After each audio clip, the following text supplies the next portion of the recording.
G'day, I'm Paul. One of the best value dual cab utes on the market is the GWM Cannon, but it had a significant flaw, and that was the engine. It kind of was pretty underdone. So they have now updated that, plus updated a couple of other bits and pieces around the car.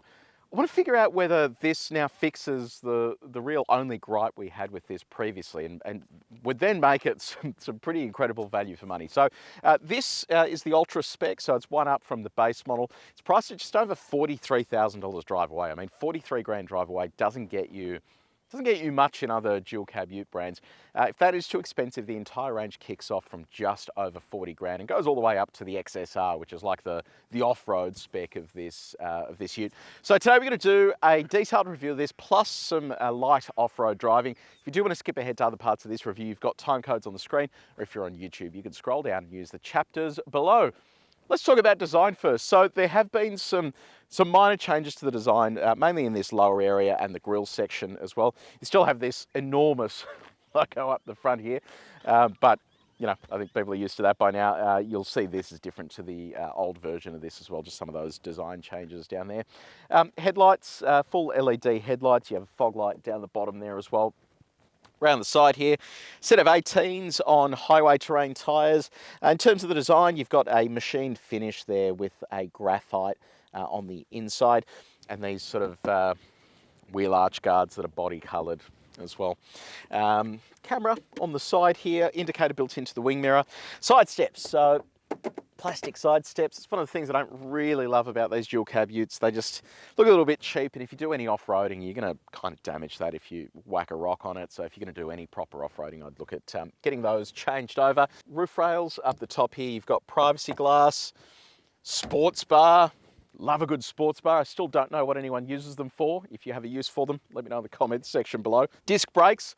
It is kind of comical in this day and age. You've got vehicles like Triton that still have drum brakes at the rear, and you've got a vehicle here that's a little over $40,000 drive away that has disc brakes. So it retains leaf springs at the rear. They haven't really changed anything there. Yeah, around the back here, you've got a set of LED tail lights. This, which kind of hangs out, it's the cable for the tray, but for some reason it pokes out every time you close it. Big GWM branding on the back here, similar to what you see on the back of a Hilux. 4x4 and then 2.4T, which signifies the uprated engine that they've fitted to this. Reverse camera off to the side here.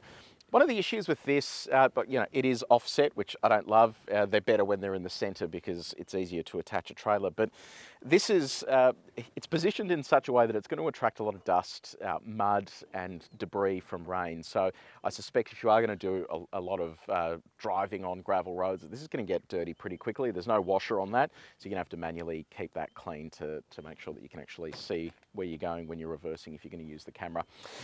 Look at this. So this is one of the things that I like about this ute. So you've got hydraulic arms here to lower and raise, just makes it a little easier to operate. But you've got this step, so something that they've had since the first generation of this, but it gives you easy access to the tray. It means you don't need to do your back trying to get in.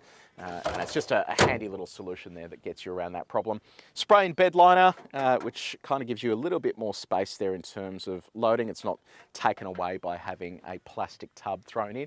Now, in terms of dimensions of the tray, so you have a load length of just over 1500 mil, load width of just over 1500 mil, and depth of just over 500 mil. So even though you don't have any power outlets here, like a 12 volt outlet like you'd find in a lot of other utes, they've actually pre-wired to the tray, and you've got buttons inside to activate the power points. So it means that you do have a bit of flexibility in terms of fitting tools and accessories to the rear here, and just gives you a little bit more overhead to work with and to customize what you want in your tray. So let me know what you reckon in the comments section below. Do you reckon it's good value for money? Would you buy one of these over some of the more established brands? Let me know your feedback.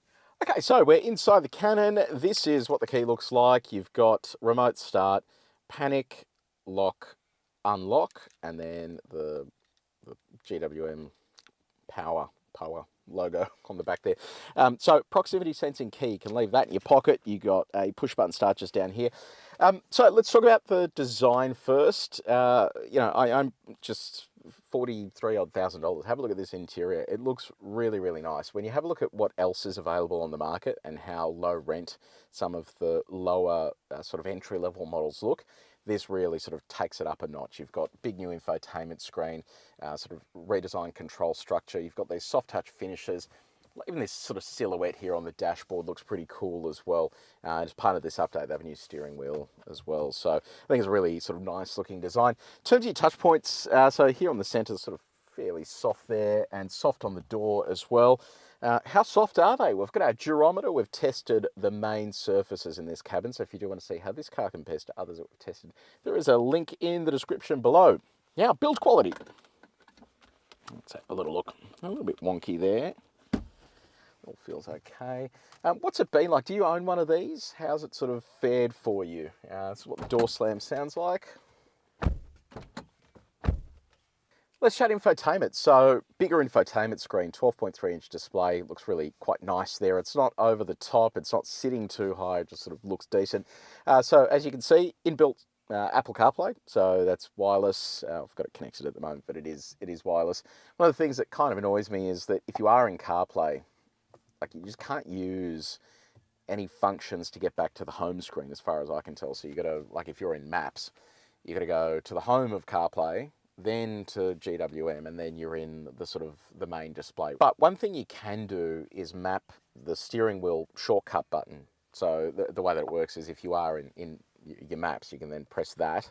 That will then take you to the home screen, which then means you don't have to faff around over here. So I guess there is a workaround, but it would just be nice that the buttons sort of worked when you were doing stuff. So anyway, outside of that, the infotainment system is pretty basic. So you have Bluetooth telephony if you're not using the cable. You don't have inbuilt satellite navigation, but you do have AM, FM, and DAB digital radio. You have a shortcut menu that you can swipe down from the top on, and I'll show you what Android Auto looks like.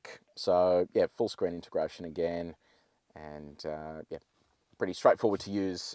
Screen ahead of the driver. So these sections on the side are fixed sort of LED backlit style things, whereas the center is actually a digital display. So it's not that full screen layout. It looks good. No real sort of complaints there. It is a little bit tricky to use at times though when you're driving because you have to clear warnings before you can navigate through the menus. So it's kind of just a little bit annoying. You got to push and hold OK, and then you can flick through the menus. It'd be good just to be able to flick through the menus without having to sort of think about that. Now, safety. We've got blind spot monitor built into this section on the door just here. Rear cross traffic alert. You've got front and rear parking sensors. You've got a 360 camera, auto dimming rear vision mirror, and you also have radar cruise control as well, which is on this stalk that you can't really see because the redesigned steering wheel is in the way. So I think that could be a little bit better. And this is what the 360 camera looks like. Quality, that's actually quite reasonable. So there's your top-down view, and that is looking out the rear. Then you've got stuff like a car wash view here if you need to align your tyres, and then you can kind of change what appears on the screen here ahead of you as well. So yeah, pretty decent setup. Quite sort of happy with how all that looks. And this is what the horn sounds like. So practicality, we'll start off with connectivity. So you've got a USB-C and A port up the front here, 12 volt outlet, ventilated wireless phone charger. Let me just pop that up. That's cool. So it's actually got the fan up the back there, which is nice to see.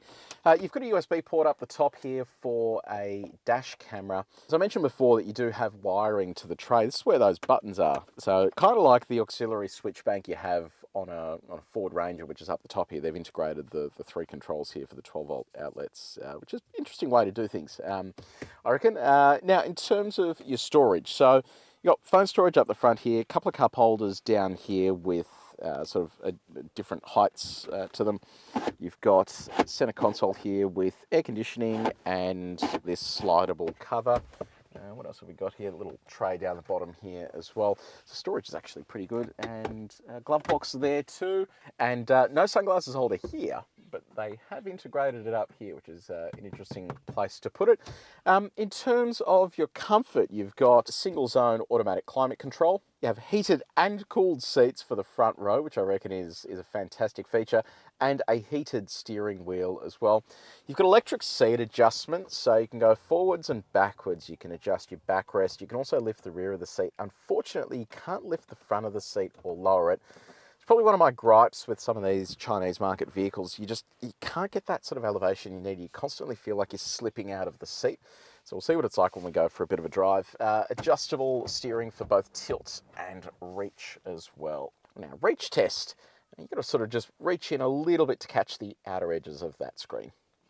Now, second row, let's have a little look. So under here, so I guess if you lifted those up, you could have a sort of fairly flat floor to load things sideways. You've got probably an emergency triangle and some bits for the jack there.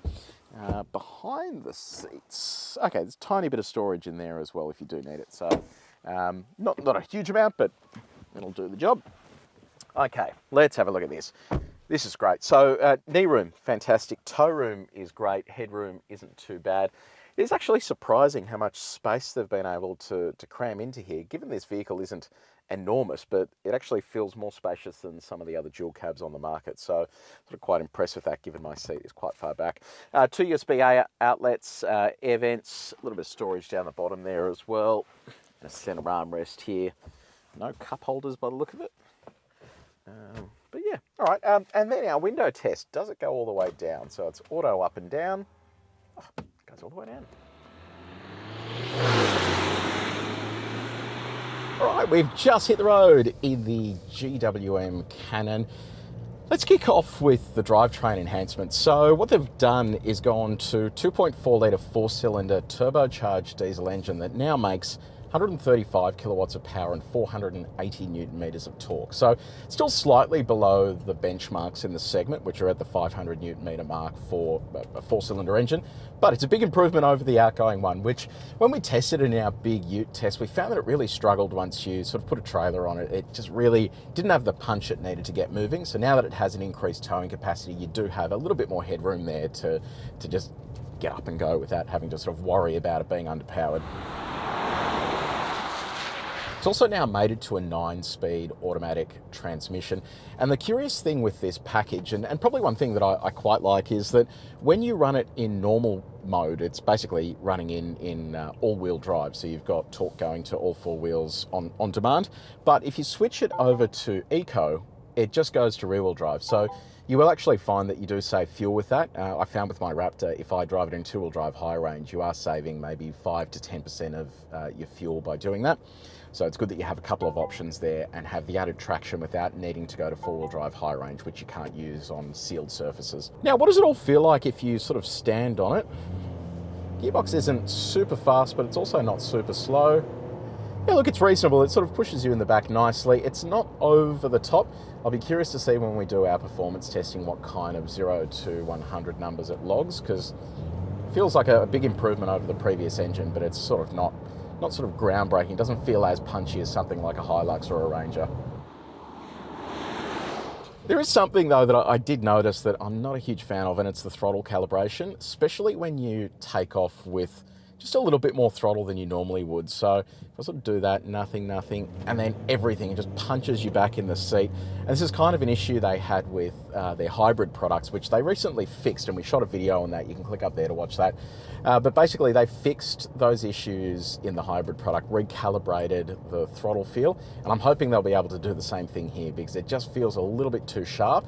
It's fine if you're not sort of getting on it, but if you do need to get on it, get out of an intersection, it just nothing happens, and then all of a sudden you just get punched back into your seat. Now, GWM claims a combined economy of 8.4 litres per 100. I have to do this annoying thing where you have to push and hold the OK button to then move between the menus when the lane support system isn't active. It really is so frustrating, so I'm going to have to do it again. Okay, there we go. So now we'll go down here and just have a look at our fuel economy. I need to do it before the lane support stuff comes back on. So around 9.3 litres per 100 Ks, which is pretty good. So there you go. Again, it's so annoying. If you're on one of those menus, the second it detects a lane marker, it just it just, you know, goes back to that main menu, and you can't go back to it unless you push and hold OK again. The good news here is, though, it doesn't have all of the annoying safety stuff that is now part of standard requirements for a car to get 5 stars if it's launched today. Thankfully, all you've got really is the emergency lane keeping assistant, and you don't have like the driver distraction monitor and all that sort of stuff that just seems to be really poorly calibrated. So, all right, I've just killed that, so it's not going to annoy us. What about the ride? This is the bit that really needs some work. It is bizarrely quite firm. It's tuned like a sports car, and it is just way too firm for sort of day-to-day city driving. You just find you're constantly feeling it. It's so tiring. And I'll jack the speed up to 130 here so we can see what it's like across our sine waves. I'm going to tell you something in a second, though, that I think might fix this issue. So get this up to 130. And we'll just see what the body control's like once the speed picks up. Okay, here we go. Okay, there you go. So the benefit of the firmer ride is that it has better body control than some other dual cab utes in this segment, but it does feel sort of very just wobbly and firm. It's just really not a very good combination, so it's something they need to work on. And this is something they are about to work on. So GWM just announced that they've actually hired the former head of ride and handling for Holden, and he was behind some of what I think are the best handling Australian sports cars ever to have been created. So I think that hiring him, his name's Rob Tribbiani, I think that he's going to do wonders for this brand. He'll be able to bring what the Koreans brought to their ride and handling maybe 5, 10, 15 years ago when they started doing local programs. And funnily enough, Rob used to work here at this proving ground that we test out when Holden owned it. So I think it'll be familiar ground for him, and hopefully he'll be able to fix some of just this annoying stuff here that really should have been caught during the actual engineering process. Now it's bumpy road time. I feel this is going to be firm. We do this at 90 k's an hour just to see what the ride is like over a poorly corrugated stretch of road. Oh man, this is so firm and so busy. Yeah, okay. Kind of just reiterates the fact that they need to just do a little bit of work on this, because it is just a bit much and definitely needs to be softened out and refined just a bit more. Now on the drive modes, I mentioned before, Eco, Normal and Sport. We'll go over to Sport mode. Yes, it's not a sports car, but we test all cars back to back in the same way just to see how they perform when they're closer to their limits. It just gives us a really good idea of which bits need to be improved. So let's see what it's like through here.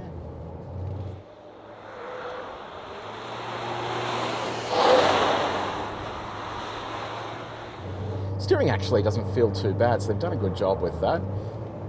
Definitely not as punchy as Hilux and Ranger at 500. I'm sort of pinned to the board there and sort of gradually accelerating.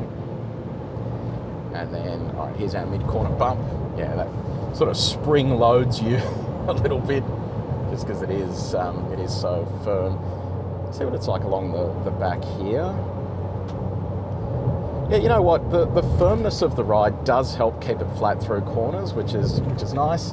And then we've got our faster sweeper up the back here as well. That feels through here.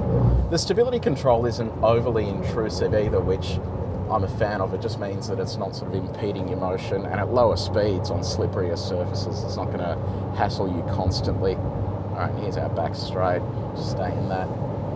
Yeah, look, it's fine. It's reasonable. It'd be nice to see maybe just a little bit more torque, but you know, beggars can't be choosers. Now let's talk about road noise. So, fair bit of road noise coming into the cabin on coarse chip surfaces, especially at highway speeds. So, we put it up against our calibrated sound meter, and this is how it went. If you do want to see how this car compares to others that we've tested before, look at the link in the description below. On the visibility front, love those big wing mirrors. You see great down the side of the vehicle there. Visibility out the rear is really good as well. And with a high quality 360 camera, you're kind of getting great visibility around the vehicle as well as you drive and park and do other low speed maneuvers. So towing capacity, it's been improved. So it's gone up from 3,200 to 3,500 with a brake trailer. So it means that you're now matched with the other vehicles in this segment, and it just gives you a little bit more headroom when it comes to towing. Okie dokie, let's do a little bit of performance testing and see how this goes. So we're going to do 0 to 100 and then all the way through to 120 so we can get our 80 to 120 overtaking time as well. Turn traction control off. Okay, here we go.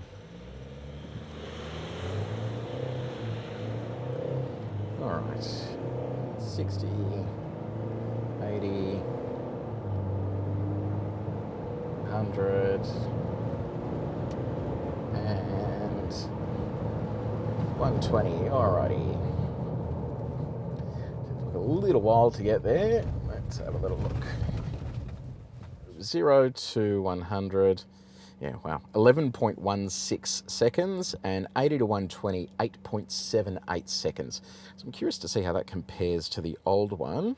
Okay, so it is quicker than the previous version of this by a little over a second, which is pretty good. Still not sort of amazing, but yeah, better than what it was, which is encouraging to see. All right, let's go back and do a stop from 100.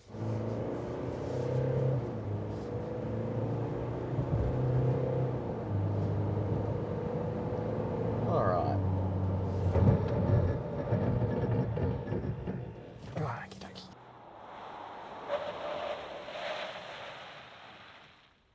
So that was 100 to 0 in 3.11 seconds and 43.57 metres. So not an amazing stopping distance. It'd be good to see that sort of shortened down closer to the 40 metre mark. If you do want to see how this car compares to others that we've tested before, there's a link in the description to the spreadsheet with all of our data in it. So, right, how fast does it go in reverse? Let's find out. Here we go. All right, 37 kilometres an hour. Okay, time to do a little bit of light off-roading on our light off-road course here. Running through the top-level specs to begin with. So ground clearance, 232mm, which is fairly reasonable. Approach angle of 27 degrees. That's the angle of the face you can approach before you hit the front of the car. Departure angle of 25 degrees. And 500mm of weighting depth. And in terms of the actual hardware itself, you've got rear diff lock, which works in two-wheel drive, which is great. I just love being able to activate it if I need to without having to switch to four-wheel drive high range. Given this is all-wheel drive effectively, I'm thinking it should do a decent enough job here because I don't actually have the option of four-wheel drive high range as far as I can tell. So it'll be interesting to see how it performs there. We do have a low range and a hill descent control as well. So let's kick off and see how we go. We're going to start off in two-wheel drive just to see how well the traction control works here on our offset mogul. Test this in every car that has two-wheel drive available just so we can get a feel for the traction control system. So we let the rear drop into this little hole here so it has no available traction on the lifted wheel, and then I'll just roll onto the throttle and we'll see what happens. Okay. Oh, it's so close. I'll go full throttle. There we go, traction control's biting and then releasing. Come on, come on. So close. No, not liking that. All right. So let me just try traction control off just to see if that makes any difference. No, that's not going to make any difference. All right, so we'll just hit the rear diff lock to see if that will work here for us. Oh, look at that. Piece of cake. Very nice. Just shows you that if you're ever in a situation like that where you've got rear wheel cocked, you're in two-wheel drive, having the option of a rear diff lock that you can just flick on at any moment, I just think is a massive, massive help. So, all right, I'm going to pop this back into normal mode so that the all-wheel drive system activates one more time. Okay, there it is there. Let's see how it goes in the reverse direction here where we have a front left without traction. Wedge it up against that. All right, here we go. Normal on start throttle. Oh.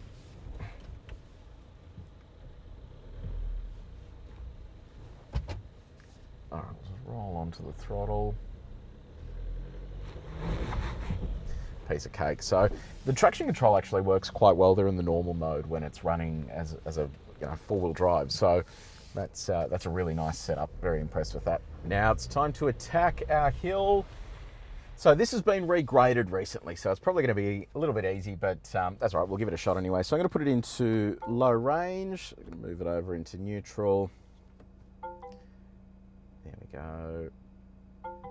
That is in low range now. So what we do here, I'm going to go constant throttle on the way up. Then if it makes it up, I'll come back around and do one where I come to a stop and then try and apply the throttle. So let's see how it goes. I've left the rear diff unlocked for the moment just so we can see how it performs without that. Turn the parking sensors off. I can hear the traction control working. It is doing a really impressive job there of biting on the way up here to let it climb. That is genuinely impressive. Nice. So basically I just stayed in the throttle then, just constant throttle, and it just walked its way up there without any fuss. Didn't even have to lock that rear diff. So I think that is the sign of a decent system there, that they've spent a bit of time actually engineering, which is good to see. Okay, so hill descent control is on. Come across this crest here and we'll just see how well it performs. That's pretty reasonable. Just quite slow descent. Yeah, fine. Nothing too crazy. Okay, so final test here. Going to come to a stop just to see if it has hill hold. And then we will give that a shot. So here we go, letting go of the brake. Roll onto the throttle. Oh. It's not liking this at all. We're kind of just stuck there. So let me go back. We'll give that one more shot, this time with the rear diff lock on. Yeah, it struggled a lot more getting up there then. It looks like we dug ourselves some holes there. So give that one more try with rear diff locked. So here we go. Get it up to that spot again. Turn that parking sensor off. All right, let go of the brake, onto the throttle. That is much better. Much better. Nice. Basically just walked up there. So shows you if the traction control isn't going to save you, you just hit that rear diff lock button and Bob's your uncle. Okay, final obstacle on our light off-road course is the rocks. Now, there is no drive mode available, and the thing that concerns me here is, given how rough the ride is, I'm going to ride the brake with the throttle here. Okay, cool. So it's doing okay. It's actually not that uncomfortable over this, but part of the problem you can get with cars that have really sensitive throttles or really rough ride is that you keep mashing the throttle pedal as you go over rocky terrain like this, and it causes the car to pick up excessive speed. Whereas this is actually doing a fine job, and I'm able to sort of ride the brake as I go through it with my left foot so that we can control momentum. Okie dokie, so GWM Cannon, what do we reckon? So off-road, does really well. The fact that you've got a rear diff lock that you can activate in two-wheel drive, really impressed with that. Here in low range, it is a bit peaky in terms of the revs, so I don't know if that's to do with this new transmission, but they have sorted out some of the stability control issues they had with locking a rear diff and stability control still being on, you know, despite you getting different wheel turning speeds. So yeah, I think this is all pretty good. In terms of the vehicle itself, so excellent value for money. You're getting a great interior here with all the latest bells and whistles. Areas they can improve, the lane keeping assistant, I just think needs a little bit of work there. The engine is a big step forward, but I don't think it's a massive leap forward. And they're really going to have to work on that if they want to compete properly with stuff like Ranger and Hilux. That's where it's really going to change. And the ride as well. The ride is just too firm. So they've got a fix coming for that in terms of Rob, who's going to start working on the product pretty soon. And I think that once they get that stuff sorted, I mean, this thing is going to be the bargain of the century.